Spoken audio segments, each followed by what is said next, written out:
Bird's nest soup is one of the most expensive dishes in the world, prized for its gelatinous texture and purported health benefits.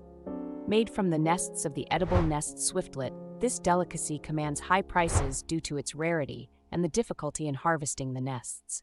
These nests, found in high cliff locations, require careful extraction, contributing to the soup's status as a luxury item in fine dining establishments. The labor-intensive process and the high demand for this unique dish make it a sought-after culinary experience for those willing to pay a premium.